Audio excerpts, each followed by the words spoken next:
So guys, before this video goes anywhere, I have one quick little announcement to make. We're changing up the theme just a little bit, just a tad. The bowler hat theme is kind of going out the window. Now, no, I'm not changing my Roblox avatar, and I'm not changing my YouTube avatar. Those are going to stay the same. I love my avatar. It's a beautiful avatar on YouTube. It's perfect, and it was definitely wonderfully crafted in Paint 3D with automatic curved lines and paint buckets. Yes. But that is not going to get changed. What it will be changing is the outro for my videos. So if you want to see that, watch the end of the video to check that out. And there's also a new channel banner made by Jack the Jaw himself, the same person that made Cube Defense's thumbnails. That's right, the same man has made my channel banner, and it looks amazing, and I'm just in love. So if you want to see it on the channel page, just go to my channel page and you can see it right there showing up. It should be updated now. So guys, I'm so happy with this. But yeah, enjoy the rest of the video. Alrighty everybody, I have a strategy to beat Chaos Mode solo. I mean it, solo. You don't need any other people with you to beat it. And also, you will not be needing any event towers for this strategy. That is right. You do not need Blazefall or any other powerful event towers. Yeah, right. None of them are actually necessary for this strategy. Here is my loadout right here. Actually, it is a lot of high level towers. I will not lie about that. But if you own these towers, you're going to be in very good shape to beat this. All right, I've introed long enough. Let's get to the actual gameplay here. Before we go anywhere, I'd like to add that we are going to be using the Imperial Gardens map, as it is probably one of the easiest maps to do solo chaos on, especially with this strategy as it is fine-tuned for this map. No, this strategy may be possible on other maps. This is the best one that I know of for this current strategy that I am using. So the strategy is kind of simple, kind of complicated. The more you do it, the more you understand it, the more you'll get it in your head how to do it. So if you don't get it right the first time, okay, that's fine. You're just gonna have to walk yourself through it a few times to really remember what's happening. First thing you're gonna do is you're gonna get 2 oil rigs down. Those 2 oil rigs are gonna help you out with cash. Once you get those 2 down, you can start the game. I kind of didn't record the very beginning, so get those guys. Once your wave ends and you're on to wave 2, place your next oil rig so it gets its extra cash there. Wait for wave 2 to finish. Once you get wave 2 through, go ahead and place another one. Don't worry about the leaks. That's okay. You don't have to leak. Sell 2 of them once you get to wave 3 and place a stealth bomber. That's going to keep you alive for a little while. You're going to need to upgrade it again in a little bit, but you've got a little bit of time here. Go ahead, don't worry about that. Start placing oil rigs. Get those down. We're at wave 5 here, and I believe we don't have to worry about anything until wave 7. Once we reach wave 7, I believe we actually need to worry about the stealth bomber, though I don't realize it yet. We need to upgrade stealth bomber to level 3 here. There's a granite boss coming down the line. We need to be able to kill that. So go ahead and upgrade to Air Force funding. In a second here, I'm going to get it up another level once I get the money, but that's going to take a little second there. But yeah, I've got it to level 3 here at this point. I went ahead and upgraded it. Granite boss is going to be taken care of by itself. It'll take a minute, but it's going to be okay. Considering this map, it's going to do fine. However, on a different map, you may need to upgrade it again. Just note that. So you may have to change your strategy a little bit if you use a different map. Keep focusing your oil rigs. Eventually, you're going to need to upgrade your stealth bomber again, and that's going to come pretty soon. It's nearly 3,000 to upgrade, but doing so is going to help you handle these granite bosses, because there's a lot of them that are coming down the line here, and you got to handle those pretty well quickly. So I'm saving up at this point, hoping to get it pretty darn quick. Go ahead and upgrade it, and as you see, boom, that granite boss gets wrecked, and so will the next couple of them. There are a total of like 3 that are here, and it's going to be handled quite well. Going on ahead, you'll notice there are a couple things that leak. That's okay, not a big deal. They were little wind cubes, not going to kill you. You're fine. Don't worry about any leaks like that. Eventually, we're going to need our stealth bomber maxed out. And that is when I do it right here at about wave 15. It's pretty necessary to upgrade it at that wave because you're going to get those mana cubes coming down. So try your best to get your stealth bomber upgraded at that point. Again, all the while, keep getting your oil rigs upgraded here. Eventually, you're going to see that we're getting a gravity cube boss. Now, I've gone ahead and placed a railgun. That may not actually be necessary, but I thought I would go ahead and do it. So railgun is now down and helping out deal damage to that cube. I'm gonna, I believe, upgrade that to level 3, but I don't get enough money for level 4 for a minute. But eventually, I guess I focus it to level 4. And so now I've got a level 4 railgun right there that is doing a ton of damage. Level 4 railgun is probably your most efficient upgrade for the railgun, as are a lot of other level 4 upgrades. Level 4 is very efficient for a lot of towers. So I've got a level 4 railgun, a level 5 stealth bomber that are down at the moment. This is going to help out significantly with dealing with these higher HP cubes.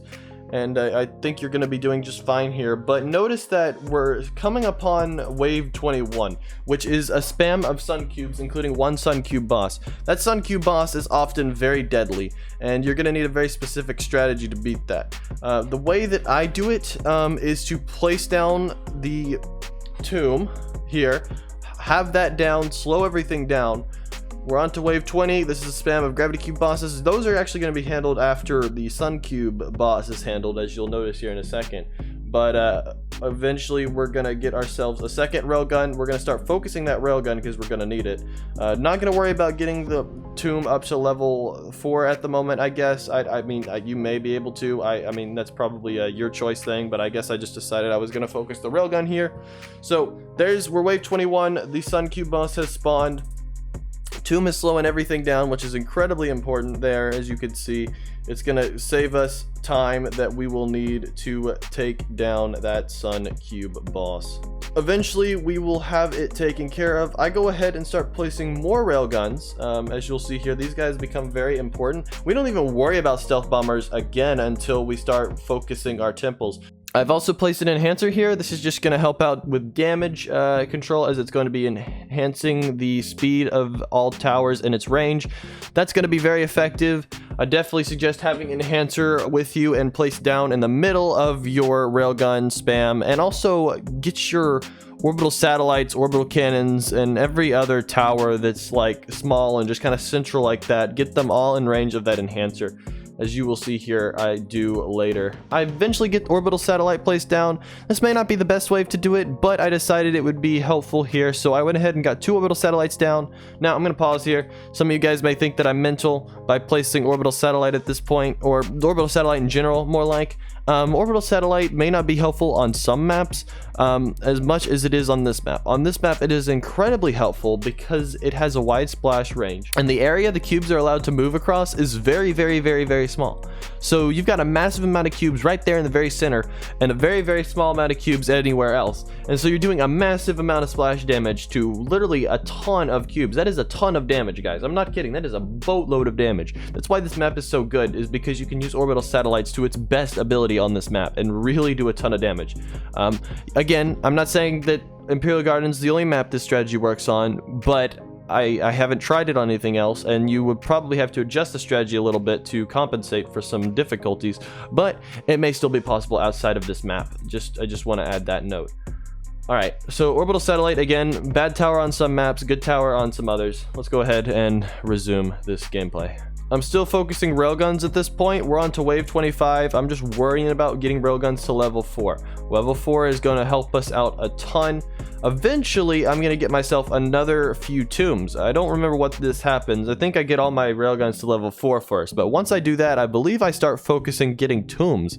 I guess I also get my orbital satellites to level 4 there. But eventually, I'm going to start focusing tombs. Over time, I get up to 4 tombs to level 4, which is a high number of tombs, but I kind of see why I did this, and it's because you're doing a lot of pausing. You're slowing down cube speed a ton, and so whenever you have a ton of your tombs out, it's doing a lot of not only splash damage, but it's also doing a lot of slowing down. So definitely a good idea to have a lot of tombs out there. This is my 4th tomb right there, placed down on the opposite side. So now I've got 4 tombs going, which is actually a high number, but they're all level 4, so that's going to probably be the best strategy for this situation.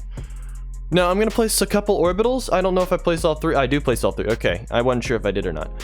You'll notice that there's going to be some lightning cubes coming down the line, and those are gonna be problematic maybe for a minute, but you're gonna notice pretty quick that the orbital satellite is going to absolutely wreck those things.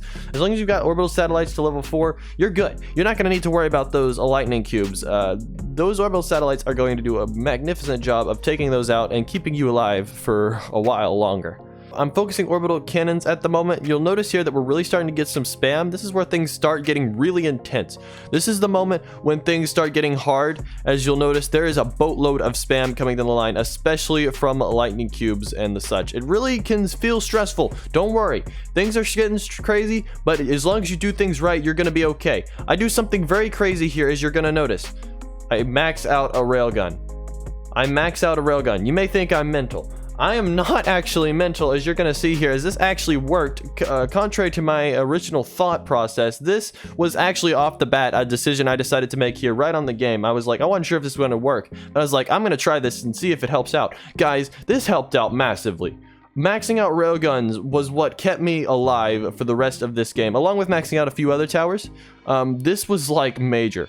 Eventually, considering how much spam we got, I was like, okay, time to get the tomb. We've got a ton of cubes, including those Inferno Flames that are coming down. So I'm like, get some spam damage control out here. So I get myself those tombs, getting those maxed out. I think I do either another one. Yeah, I do another one. Okay, one sure. So again, another tomb placed down right there and maxed. I continue to max out just specific towers, mostly the tombs, railguns, and I believe an orbital satellite at some point. I'm not sure which one it is, but eventually I upgrade one of my orbital satellites to max, I believe right here. That's just to help out a little bit, because there's a ton of spam here. Eventually here I get the Lord down. That may be helpful. It may not be the best time to do it, but I decided to do it here to help out with that black hole boss. There is a black hole boss here that does spawn, and you're gonna have to deal with that somehow. As you'll notice here, we're kind of starting to get close to leaking. You're going to see that these black hole cubes are nearing the end. I'm going to keep upgrading my railguns. So I've continued to max out my railguns here. And as you can see, that's incredibly important as those black hole cubes start turning down that final lane right there. That would have been very bad if they kept going. But with the railgun support and the enhancer came in clutch in that situation. We survived that point and we managed to beat off all of these black hole cubes and pretty much clean out the rest. Again, I focused these railguns, getting them maxed out. Again, crazy strategy, right? But somehow it worked because we survived. I honestly didn't expect this to happen, but the railguns really pulled us through there. So temple now, temple at a time. I start my first temple here. Not totally necessary to start it there. You could probably start on a different side or a different area. I would not suggest starting in the back though, because you got a ton of towers back there that you don't really want to sell off at the moment. I also have to sell off some towers. I have reached my max placement limit at this point. I've gotten over 30 towers, so I go ahead and sell off oil rigs. They're not necessary at this point. I'm getting a ton of money by itself. So I go ahead, get myself the stealth bomber, get those guys up, get them to level 4 and 1 to level 5, I believe. I sell off any towers that are in the range of the temple. I noticed that those oil rigs are going to get sacrificed, so I sell those off too. Go ahead and max out. Forgot about the railgun. That's okay though. It's not that big of a deal. I can replace it. But if you want to conserve cash, make sure to sell off any high price towers that are also in the range of the temple, so only the stealth bombers are being sacrificed. This can change a little bit later whenever you start making a boatload of money, but at least for the moment, I would definitely suggest selling off towers that are in range to try to conserve as much cash as possible. At this point, I go ahead and get myself a second temple, which I would definitely suggest considering what's coming next. We're about to face off with the blue ice cube. As you'll notice here, we're getting a lot of ice cubes that are spawning. This is the blue ice cube wave on wave 36. So you got to get yourself your temples maxed out here. I just went ahead and maxed out. I forgot about that one lord, so I accidentally sacrificed that lord. Again, if you accidentally sacrifice something, it's not the end of the world. But again, I've realized what's happening, so I'm trying to get myself lords at least somewhere upgraded. And I forgot about enhancer, but try your best to keep your focus on that enhancer too. The more you use that enhancer, the better it's going to be in terms of helping you deal damage. So a lot of that's relying on you just doing damage. 2 temples along with the lords at level 4 is going to handle that blue ice cube really well. It's going to make your life a whole lot easier once you get through all of these cubes already on the line. As you can see here, these railguns are just pulling us through, and it's really just amazing to see this happening so well. Now we've got all of our stuff targeting that blue ice cube, and this is actually a mistake. I began trying to max out another temple, but guys are gonna realize here pretty quick that this isn't actually the right way to do this. 2 temples are fine. You don't need to worry about this. Why do you not need to worry about this? Because this next wave is the sun cube wave. There are a ton of sun cubes that come down this wave, and I realized this pretty quick, and I'm like, okay, no longer am I worrying about the temple. Let's get these lords maxed out. So lords became priority at this point, and I started trying to max out my lords, which is a good idea, especially considering that the blessed sun cube is coming very, very soon. I keep using the enhancer to the best of my ability. Just keep hoping that I don't die. Basically, save up for that other lord to get it maxed. You probably, if you don't worry about that temple, you could probably get your second lord maxed at this point, and just try to keep anything in the back, trying to max out stuff in the back, and keep focusing your enhancer. Just make sure you're not dying here, which you shouldn't, as long as you're got a good defense in your back and you've got your lords maxed out, with your tombs too. Your tombs are going to be very important to keep your things slowed down, but as long as you got tombs slowing stuff down and you've got your lords maxed out, you should be in good shape here, as you see here. Now we're just down to the Blessed Sun Cube boss, and then the Super Sun Cube boss, which is like almost nothing. Oh, and another Super Sun Cube boss. So again, enhancer helping us out there. Go ahead and get the other Super Sun Cube boss, and this is the point when I'm like, okay, we can get our temple now.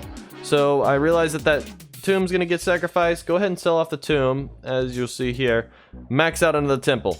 So now I need to get another temple. There's a lot of things over here though, so I'm gonna have to sell off a good amount of things here, as you're gonna see in a second. I also realize I'm gonna have to sell off tombs. Don't worry about it for the moment. Go ahead and get my stealth bombers placed, get those guys to their correct level. Then I get my temple to level 4 to judge its range here. I find out what it's gonna sacrifice, and I begin selling off anything in its range. Again, I would suggest doing it at least for this last temple here. It's going to help you out a lot. I also realize I'm going to lose tombs. So instead of selling off the last 2 tombs I've got, I replace them so things don't kill me whenever I stop having my stun happening from the tomb. So I go ahead and replace those tombs to make sure that I don't lose everything. Max out that temple. Replace the railguns. You may not want to replace them there. That's probably not the best place to replace them at. You could replace them somewhere else and probably have an easier job later. But again, that's up to you in terms of where you want to put your railguns back at and your other towers that you've sacrificed. This rave is incredibly important to have max lord at, because it's going to help out with that infinity cube. Killing off that infinity cube is incredibly important, so you need to make sure you've got your lords targeting that as soon as possible. But with 4 temples and your maxed out lords, you're going to have a lot easier job here handling that infinity cube, as you're going to be doing a lot more direct damage to it with all this targeting. You've got a lot of sun cubes coming down the way as well. Do note that. So this sun temple, I've already realized what needs to be sold off. So I go ahead and max that out. There's a lot of things in this guy's range. At this point, I would consider it an option to just go ahead and max out and not worry about selling off. You can, if you've got the time and you're willing to try to rush it. But you don't have to. You can probably just remove it all and then just replace it, and your money may be able to handle. Just note that your cash is going to be a little bit less if you don't sell off a ton of things, so you may struggle a little bit more with replacing stuff. But again, I don't know. I haven't tried just selling it all off, so that may actually kill you. I don't have an actual definite answer as to the cost of not selling everything. We're on the final wave at this point, guys. Notice here, we're getting the enchanted Rubikses and eventually the Rubik's King. We've got a lot of stunners coming down the line, a lot of things that are going to be stunning off towers. That shouldn't be too big of a problem here. We will be able to handle that, especially with the help of the enhancer. I'm trying to max things back out again. However, I eventually am going to have to get that next temple down, and honestly, I wouldn't have even worried about this at this point. I would have tried to get that temple down instead of maxing these things out. You should just focus that temple, honestly. Don't even worry about your other stuff. Just get the temple up, and then get that temple maxed out right there, and then replace things as soon as possible. Get all your orbitals down. Anything that does direct damage really strongly, you're going to want to get that down. Also, get your stars down. Remember, your stars, you haven't used those yet. This is the point to use them. You're going to need them to do more damage. They may not be absolutely necessary, but they're going to make things a lot easier on you. They do a lot of damage, and so it's going to help you take care of that Rubik's King before it goes all the way around and just destroys you. So, at this point, as you see here, we've got practically everything that does direct damage maxed out, except for 2 railguns back there that I forgot about. Go ahead and max those out. This will help you out. In the long run, enhancer, you can go ahead and use that. I completely forgot that I didn't even max out in that enhancer. I'd max out that enhancer, by the way. I would definitely max out that enhancer. Again, we've got a ton of damage on this Rubik's King at this point. 2 lords, bunch of temples. We've really just got this in the bag at this point. If you've got this defense down and you're in this situation where this Rubik's King is this low and it's on its final turn, you're gonna win. You are doing really good, and you have pretty much won at this point with what you got. So again, that is the strategy, at least my strategy, to beating this game solo. And this may work on other maps, again, but I don't know that, so I'm not going to give you any guarantees. But it does work on a map you can use, so I mean, this is available to anybody that wants to do it. So that is Chaos Solo. Thank you everyone so much for watching. Have a good day. I will see you all in the next video. Goodbye, everybody.